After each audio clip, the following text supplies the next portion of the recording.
right, we can agree. I amend my choice. See, y'all, you didn't know this from social media, but you can change your mind. What?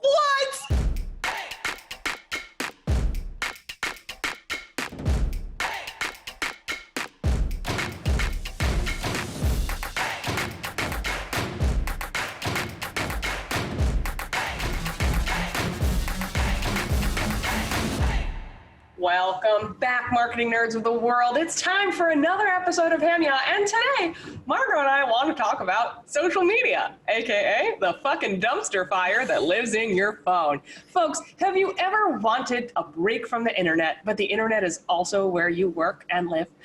Margot and I are here today to talk about some of the things we've been seeing, because of course in recent weeks with current events, it has been harder and harder for people to have a peaceful, overwhelmingly positive experience on social media, whether they just need it for personal reasons or they need it for business, which led us to the question, is it possible now to have a successful business in the service provider space, in the creator space, in the authority influencer space without social media? We've been looking for some examples. They are hard to find right now, but before we get into those, Margot, how you feeling about the dumpster fire? I fucking hate it. Every day, y'all, I get on Vox and I'm like, Hillary, I'm off social media. I'm never going back on. And then I'm like, Hillary, I really want to share this on social media. I vacillate and I can't get there. And I have been actually forced to be off of it, being with my toddler, which has been so nice. And I wasn't expecting it to be quite so nice. So it sort of begged this question of, what is necessitated? Because we all know those examples of businesses that have succeeded without social media, that sell widgets, or where the founder is not known, or where your business model is not predicated upon your having an audience. That's totally cool. But what if you're us, right? What if you're building your personal brands and all the things that Hillary was saying before about the creative fields and the service providers and the coaches and the thought leaders, and like, what does that look like today? And I really don't know. I've asked a few people and everyone has varying opinions on this. Like seem to be like two camps. So you're seeing the same thing, Hill, where it's like, you're either in the like, I'm holier than thou, I am off all of the things and I am better than you for it, which is a camp. My favorite kind of people. And then there's the people that are like, I have to be on it for business, or I genuinely enjoy it and I don't see a problem. I'm looking like, where's the middle ground? I think it's there. It's kind of in that group, because for me, I straddle like, okay, social media has problems, but also, you know, I like having a place where I can go and people have to listen to me. It's been incredibly useful for business, and I frankly wouldn't have a business without it. So it's kind of like I can spit on it all I want, but at the end of the day, I gotta clean it off and just ride that horse back home. You know what I mean? I mean, it's a really good point. We were talking before the show, you guys, about sequencing and how every single person who's told me they're off of social media had an audience already that's fairly large. And so they understand the risk of being off of it, and it is worth it for them.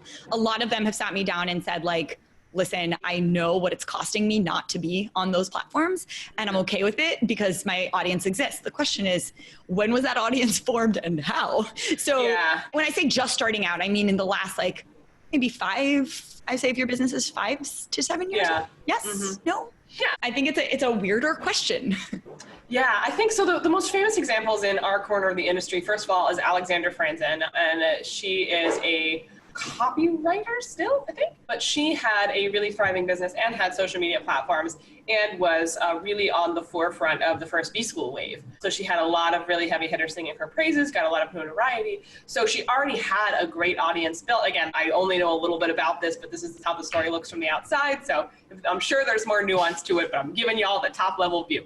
So she had a thriving audience. She had influencers supporting her and, you know, sharing their platform when she desires such an event. And so she was able to step back without necessarily cutting herself off at the knees. And I think that's a really great spot to be. And she has no social media as far as I know. Twitter, Instagram, Facebook, there's none of it. Because I didn't have any other examples. Because she's also touted as like the example, your business can thrive without social media. And like, yes, but, and that's the answer to every single example I've been given here, which is that, oh, I did this before, but it was in like the early 2000s. Or one actually, so I made a Facebook thread about this. And I was like, hey guys, we're looking for examples. And probably in a hilarious twist of fate were people tagging their clients' Facebook accounts on the thread. And also people saying, me. in terms of like, I have a successful business by not being on social media. And I'm like, but you're here. So that's really the question. Can you run a business without being on it at all? There's also the argument that even if you step back from social media, if the way you are building your audience is through being featured on other people's platforms, are you essentially just kicking the can down the road? So this is where we kind of run into problems. But there was one great example, and I think someone who like in 2013, 2016, had like a 300K, 500K business without even a website, just referrals, really strong network from their corporate days. But ironically, guess what they were doing? Social media and ad strategy. So the whole thing kind of comes full circle. And I think that what we want to spend some time talking about today is sort of like, okay, so social media is driving you nuts. And I also find, I know for both of us, that when we kind of hit our, because I'm not pretending like I don't hit a wall with social media. Absolutely, I do. I'm a person, you know. I enjoy it because I like it. We don't want to say that too loudly. I like the creative element to it. I like humor, so I'm mostly focused on just kind of dicking around on social media overall. Like I don't do a ton of business promotion except on Instagram and like when I'm launching. But it can be a fun outlet. It has its ups. But I think that what we want to spend a little time talking about today is like, okay, when you need a break from social media, what does that look like? And how do you do it mindfully? But also, do we need social media at all? Is it just the necessary evil that we're all going to have to live with? I know. I wish I want a clear-cut answer. And I think the problem with this conversation. The answer is yes. That's the clear-cut answer. Like, you want a book deal, you've got to have an audience. I don't, yes, but like, let's define an audience though. Yeah. Because like Will Smith wasn't on social media, and we wouldn't argue that he doesn't have an audience. Will Smith is a movie star. I know, but it still counts, right? No, it doesn't. Why not? Because all creators feel like this is the easy place to get an audience. Yeah, so like, what does it mean to have an audience if it doesn't exist on social media? It's kind of like my favorite quote from David Sedaris, even though there's a lot of Yes, I love this one. Go on. Where he's like, can you be canceled if you're not on social? Like, that's the other thing. Do you know you're canceled? Yeah, it's vulnerability hugely. And David Sedaris is my dad, so I got to support. But that is the question, because like, I think to your point, it is a necessary evil, but do you have to run it? Because if you look up David's accounts, like they're run by his publisher. Yeah. Like Seth's team is running his, and actually same is true for Gary Vee. Like he has 12 people running his accounts. I mean, it's still him chumping in, but like they're helping. I know that. Yeah, I have help on my social media. It's not all just me. Right. And like that has become the new norm. So you can put barriers, but I guess where I struggle with, and I'll share this with my audience, is this default expectation that you get access to my time when I charge for my time.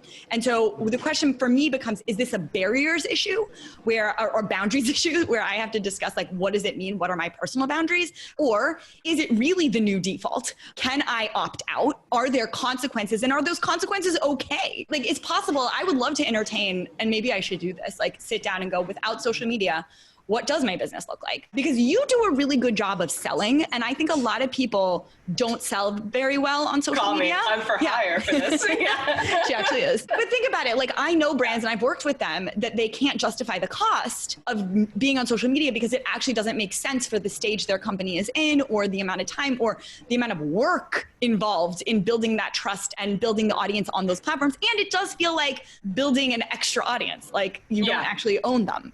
So these are all fair questions. Sorry, go ahead. Absolutely. And this is a matter of industry too. Like if there's if you're a doctor or you work in a hospital, the hospital does not need a social media account. Like if you fix roofs, you don't need a social media account. So this is actually, I think, very specific in a lot of ways to our industry, to creatives, to online service providers as well. But I wanted to double back on a point you made, because this accessibility thing is also an issue. When people feel connected to you on social media, there's that parasocial relationship where they can often feel entitled to your time, and that's another risk, that's another vulnerability, beyond just having to show up, beyond arguing with your uncle and all of that. So that's another point to consider. And I love that you brought this up a little bit before we were having the conversation. I think there are online business owners who want to be successful but don't necessarily want to be famous. So is social media necessary for them? And if so, how necessary, and where is the line?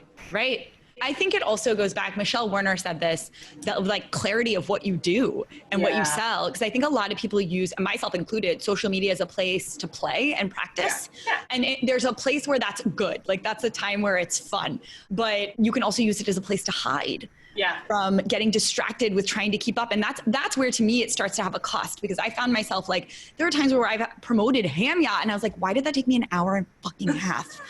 And it was like, because I like had to cut a snap. Well, no, actually, no. It's more like that I was trying to find the right clip, and then I wanted to caption it, and I wanted it to be the right lighting. And like, I just get so caught up in the creative direction and wanting it to be relevant and have the words make sense and posting at the right time, that like, it distracts me from the things I actually get paid for. So like, yes, sure, an argument could be made I should outsource this. Fine. But I don't actually want to outsource like my voice. That's a different, then maybe I'm on my social high horse about it. Oh God, no, not at all. And this is the reality. I mean, I have my team who helps me. I have a shout out to Hunter, my amazing CMO, Hunter's amazing. Who's fabulous and just really wonderful, because I just don't have the bandwidth to always be thinking strategically about social media. If I had my way, I would just be on Twitter posting one-liners all day and just like wouldn't do anything else. I'm just like, ah. But I think that that hand gesture. I did. It's very appropriate. We found there are certain things you just can't outsource, and you have to respect that part of the process. Like, I would never outsource someone else doing my Instagram stories. You know, like, it has to be you. But this is also, and you brought up the example of Seth not really being on social media and like people who have these huge teams running them.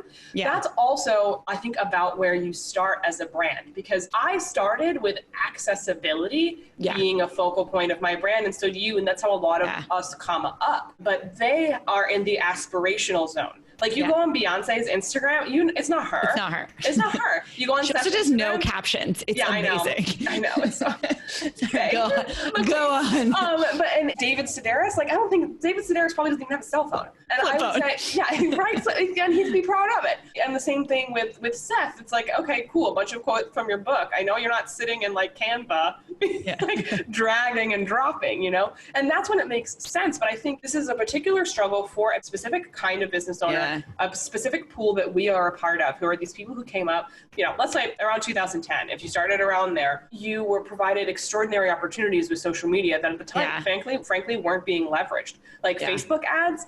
Oh my God, do you remember the early days of like, remember Sinead talking about 20-cent leads? Like, that keeps me up at night. I'm like, God, I just got to catch every social media wave before it's real. And don't I? Like, off I go to TikTok. But I think that, you know, this has been a growth tool. This is an incredibly powerful growth tool. This is a connection tool. And this is also like a fun tool. And so it has to be all three things for our particular group. And it's exhausting. You really have to be mindful of how we use it. As we were talking before the episode, you were talking about sequencing. When it comes to social media. Can you tell me a little bit more about that? We're talking solutions now, guys. Bring it on. Well, I think that's the question, is that like, if you want to start an audience in today's world, I don't know how you do it without social media. Like, I keep thinking about, okay, let's say we're publishing this.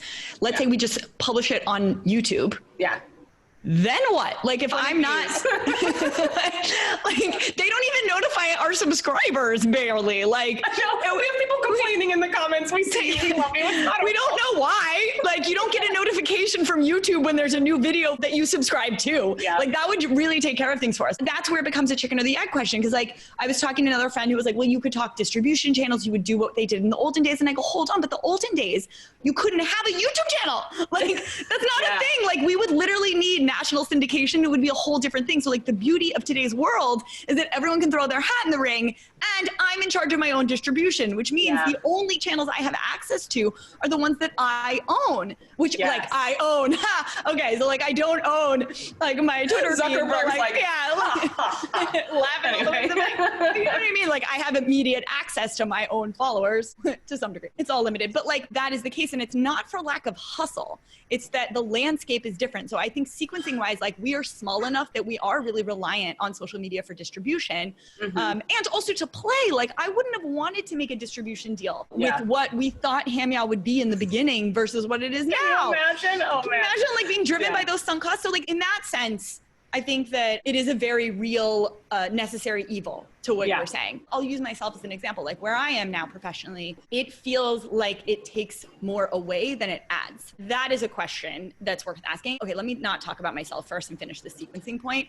The sequencing point is simply that you can graduate to a level where you're not as reliant on what you needed when you started out. So you can actually afford an entire team. You can not make it so personal. It could be a brand's social media account, and you have clearer metrics on what success and failure are. So like where I think we get lost in the beginning and why sequencing really does matter is that you start to build an audience and then you become obsessed with building an audience on that platform. Like HAMYAW is not obsessed with building an audience on Instagram. HAMYAW is obsessed with using Instagram to drive you to YouTube. And so I think you also like need clarity.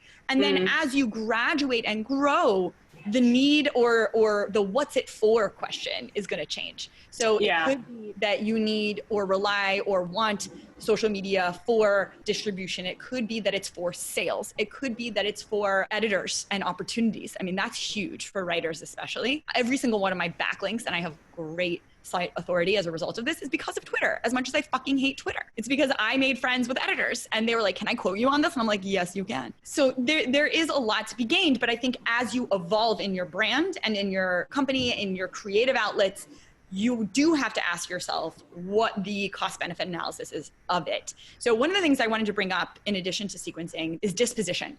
You, for example, have a disposition where like you have known how to play with social media since I met you. I mean, guys, you guys know the story of how we started. It's because Hillary was like, are you dumb? Get on stories. Give me your phone. Literally what I said to her. So, give me your phone, Margot. I can't do video. Margot.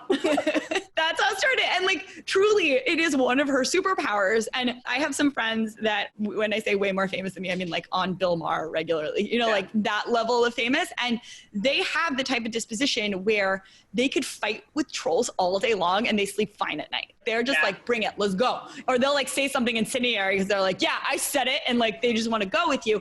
And I do think you need to have a little bit of that. I don't have that. I am a highly sensitive snowflake. I'm like exactly the millennial stereotype. So I will get on, and this is where that cost benefit analysis really matters, is that I will get on and I'll just be having fun. And then I get so derailed, not even by trolls, but just by the energy of the like anger of whatever we're canceling that week, or like, sorry, it's real. Or just like, I see a friend transform into someone I don't recognize. And I'm like, why are you that person online? You know, it's like, and it just sucks so much out of me. And then you're distracted. So I'll also do this thing where I post and then I really want to know what everyone has to say about it. And so like, I'm also completely distracted. And we all know that distractions totally demolish your productivity and your ability to focus and reach flow state. And so where the question becomes is like, again, what is social media for? If it is causing this much of a disruption in your life, which I think for people who've chosen to go off, it is it a matter of simply turning pro and setting better boundaries? Or is it a matter of finding new distribution channels and being more creative? Or is it simply the necessary evil? Like, By the way, if we want to provide a solution to this, if you want to go off social media altogether, the answer is, you will hear this a million, billion, trillion times, have an in-person network, like have a strong referral network, have people who talk about you and support your work and kick the can down the road or not will share their platforms with you. And that's a way to do it. But also, this is where we've run into huge issues with COVID. Is I had people in my life who had strictly in-person businesses who were like, no, social media, I hate it, I'm not about it. And guess what happened? You know, COVID hit and there's tremendous suffering because of that. And so I think that it's somewhere in between social media being a necessary evil and realizing that if you want any kind of protection, because for me, having my own audience, having my own platforms is largely, I mean, it's awesome and I love building and I love attention. It's insurance in a lot of ways. It gives me a pool of people to talk to. It gives me a place that I can go that's not necessarily reliant on my client referral network, because that has its weaknesses as well, you know, because it's sort of relying on your great reputation to bolster you, and often it will. But also, if you want to be an influencer and authority in any way, it's really difficult to do that just with doing in-person workshops, and especially now. Like, if you want that platform, if you want to be a voice, you've got to figure out how to use social media, but also you got to figure out how to use it responsibly. So I think that a lot of people who find social media really untenable are, you know, in that zone that you're in, Margot, and that I've been in these last few weeks as well, which is actually really unusual for me, where I'm like, I cannot be around this much negativity all the time. I'm sorry if it's not appropriate. Anyway. That's not appropriate. That's just descriptive. I would say that it can be a lot, and it's allowed to be too much. And for me, for Twitter, I just get out of the general what's trending, because I'm like, Twitter is not real life. This is fucking ridiculous. But when it comes to everything else, when it's coming from all sides, and as you say, like, you're looking at people and being like, is this who you really are? And you're arguing with family members, and you're seeing people post these long diatribes on one thing or the other. Like, it can get exhausting. So I think it's just a matter of figuring out, like, you can set rules of engagement for yourself. Yeah. You can set rules of engagement to be like, okay, I'm not going to participate in this. I'm going to participate in this. I'll only use it a certain amount of hours a day. I have tried. It hasn't worked that well. I was just going to say, which one of these has worked? I have a tool on my laptop called Self-Control, which blocks all social media during the workday when I need it to. And then I turn off my phone and I put it in the other room, or I delete apps off of my phone. But it really is a matter of finding that balance, because being on social media does not mean you have to be absorbing everything all the time. I don't think it's actually a moral stance to be on or off. I think people want to make it into one, but it's just like, do you like ice cream or not? It's not a moral stance if you don't like ice cream. And I also find that the most vocal anti-social media people also use social media a lot. Margot, talk to me about your rules of engagement.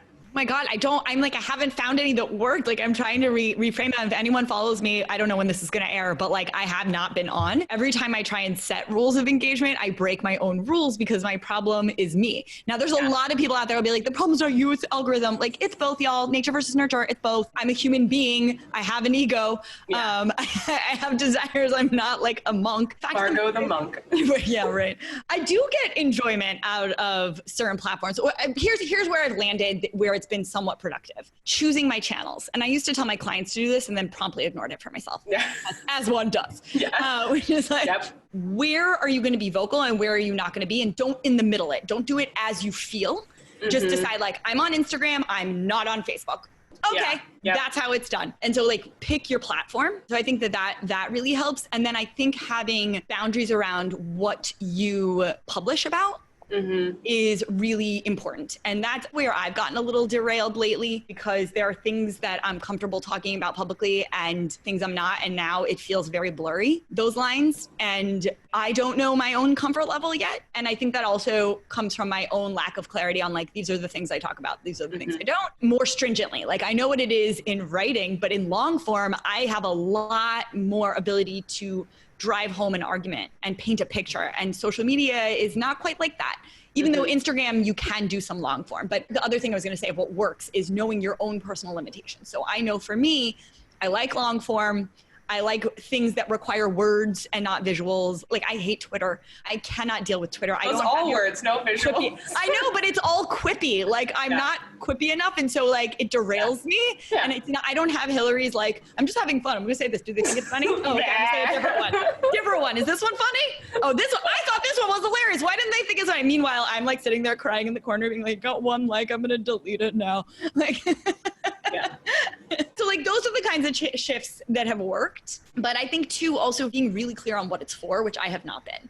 Like, I have vacillated between, this is for a business. No, this is for an audience building. No, this is for me. Like, choose one. In my world, like, Twitter's for me. Facebook, I'm trying to move off of because I'm enjoying Instagram much more. And that's kind of where I'm living right now, because I'm like, you cannot spot on LinkedIn, Shout out Marietta Gentles Crawford, who I'm actually talking to this evening about my LinkedIn strategy. She's a genius. Everyone hire her. I do want to be on LinkedIn more, but I don't even know how it works. So I'm just trying not to beat myself up too badly. But yeah, I think it's a matter of choosing your platforms and also choosing what to engage with and who to engage with. Like, I have gotten more use out of my block and unfollow buttons in the last month than I have in my entire life. Like, sometimes I go and look at my block list and I'm like, wow. Yeah. See how it multiplies. My boundaries are getting so good. Because social media is really not real life. Like, you don't necessarily have to have someone be a part of your circles. This is just like anything in life. If they think you're rude, fine. Like, you have to create a good environment for yourself. And I think a lot of us forget that we can actually intentionally create those environments. But again, with all the amount of noise, it's possible for a lot of other things to creep through. So it's just a matter of, like, what is sucking your energy out? For me, it was arguing on the internet. So I was just decided to back out of most arguments or just not start them at all, because the chances are you're not going to change their mind. And while I think it's important to hold people accountable for certain things, like if you're posting racist shit, yeah, I'm going to light your ass on fire. But it's not necessarily productive. And I think where a lot of the energy zap comes on social media is getting distracted by the noise, when if you want to use it for business, you just got to stay focused. And you can use it for joy too. Like for me, I'm a mix of both. Like I keep my personal life personal, but like I'll post jokes and memes and like interesting articles and all of that. Like use it as a way to share information and be like, isn't this cool? Aside from my business, which again has only served me. I also have very thick skin on social media. Like that's just the reality, and not everybody has that. So if it's draining the life out of you, which is totally legitimate, I think it's just a matter of figuring out like how you choose to engage. But also one way, I guess, to rethink your social media is, you know, are you using your social media for business? Or if you want to use it in a certain way, should you just be focused on using paid ads on Facebook as opposed to constantly creating personal content? Yeah. Which we'll do a whole another episode on paid ads. Because by the way, that is not what we're talking about here today. Yeah. We're not talking about paid ads. We're talking about organic content, running your own social media accounts and using social as a distribution channel or a conduit for being famous and building your own audience. You said something really important here, a couple things I wanted to get back to, which one, emotional literacy, I think is a big part of this. Because like one of the things you, me, and Sarah Peck have sort of created a little mini text chain where we have, well, it's a good pause moment because all of us like get kind of hot-headed with stuff and we each have different trigger buttons. And so instead of responding online, we just text each other the ragey, inappropriate, don't post that publicly text. And we usually get it out of our system there, or we decide how we're going to approach it in public. And I think that we do need to distinguish, all of us for ourselves, what is private and what is public. And I think we've blurred the lines in a way that is truly inappropriate. And like, if you are on social media, I do think you need to take responsibility for being somewhat of a public figure. And also, what does that mean? So like answering those questions for yourself. And then having the foresight and emotional literacy to go, oh, I'm really angry right now, maybe I shouldn't respond. Or maybe I should just listen, or maybe just shut up. And maybe if I get canceled here, it doesn't matter in real life. Which brings me to my next point that you said, which is real life. So you keep saying Twitter is not real life, Instagram's not real life. I think a good check, I'm going to do this from now on. I think you should too, because I've not done this consciously. I like agree with it in theory, but I've never actually checked myself on it. It's like, if I'm spending more time on social media than I am with real people, even within COVID, like even within COVID, like calling my friends, Zooming with my friends, like even if it has to be an online interaction, it still needs to be a real person. If I'm spending more time on social than I am talking to people I love and know personally, that's a problem. That's a huge problem. And that does not count as working. So that's where like, it gets confusing, right? Because you spend time on these platforms, you're like, it's work, it's work, it's work. But like, so just to kind of button this up a little bit, let's just take a vote on social media being a necessary evil. Margot, necessary evil? I don't know. Like, depends. All right. I say yes, necessary evil. And there you have it, folks. The most conclusive show ever. Necessary evil for a very specific corner of the internet. The rest of y'all, I don't agree with that. I would agree with that. All right, we're gonna bring this to a close. Hillary, anything else to add? Yeah, just don't be dicks to each other. Whether you're on social media or off, whether you need it to build your business or not, whether you're arguing with your uncle, or whether you're posting your favorite outfit of the day selfie, just don't be dicks to each other. I love that. And let us say, amen. All right, I am not sure we gave anything conclusive. Like, I still don't know what I'm going to do. So I really want to hear from you guys. Tell us where your conflicts lie. Tell us where you found resolution and where you're still not sure what to do. Tell us examples of companies we should check out. Show us different ways, again, that people are succeeding or failing by being on or opting out. We want to continue this conversation in the comments. If you liked this episode, please like it below, subscribe, and share it with your friends. I am Margot Aaron. And I'm Hillary Weiss. And this is HAMYAW, and we will see you in 2 weeks. Thank you for watching. Bye, guys. Bye.